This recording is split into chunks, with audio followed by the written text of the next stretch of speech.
পৃথিবীর সবচেয়ে উচ্চতম মন্দির হল শ্রীকৃষ্ণের বৃন্দাবন চন্দ্রোদয় মন্দির। এর উচ্চতা প্রায় ৭০০ ফুট। এটি দিল্লির কুতুব মিনার। এই মন্দির সারা পৃথিবীর সব মন্দির, চার্চ ও মসজিদের উচ্চতার রেকর্ডকে হার মানাবে। এর আগে পর্যন্ত যে স্থাপনাগুলির উচ্চতা ছিল তার মধ্যে কয়েকটি হল হাজিয়া সোফিয়া মসজিদ, উচ্চতা ছিল ১৮০ ফুট। তাজমহল, উচ্চতা প্রায় ২৪০ ফুট। লন্ডনের সেন্ট পলস ক্যাথেড্রাল, উচ্চতা ৩৬৬ ফুট। বৃন্দাবন চন্দ্রোদয় মন্দির এই সমস্ত রেকর্ড ভেঙে ফেলেছে। মন্দিরটি সনাতন ধর্মের পরম্পরা অনুযায়ী তৈরি করা হচ্ছে। মন্দির বানানোর উদ্দেশ্য হলো, আপনারা জানেন যে বৃন্দাবন ভগবান শ্রীকৃষ্ণের লীলাক্ষেত্র। এই মন্দিরের উচ্চতা ৭০০ ফুট।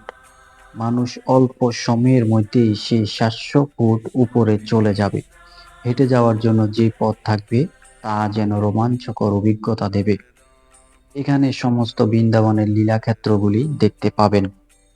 এছাড়াও তার আশেপাশে গড়ে উঠবে ১২টি সুন্দর পুষ্পরণী পুকুর।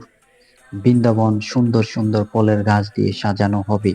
চরণ সেনের কবি ভার্জিল থাকবে, যা আপনাকে অতীত স্মরণ করিয়ে দেবে। এই মন্দিরের সিকিউরিটি ব্যবস্থায় আপনি অবাক হবেন। এটি অত্যাধুনিক টেকনোলজি দিয়ে তৈরি করা হচ্ছে, যেখানে কোনো ক্ষতি হবে না।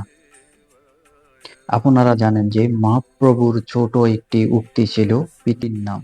পৃথিবীতে আছে যত নগরাদি গ্রাম, সর্বত্র প্রচার হইবে মোরি হরির নাম। সেই স্বপ্ন ধীরে ধীরে সফল হয়েছে সারা পৃথিবীতে হরির নামের মাধ্যমে। ভারতবর্ষকে নতুন নতুন অত্যাধুনিক মন্দির উপহার দিয়ে ইসকন এই কাজটি করছে। এখানে আমরা জগৎগুরু শ্রীল প্রভুপাদকে শত কোটি প্রণাম জানাই। তার আদর্শ হয়তো না থাকলে এরকম মন্দির আমরা দেখতে পেতাম না। সনাতনী হিসাবে গর্ববোধ করুন। হরে কৃষ্ণ।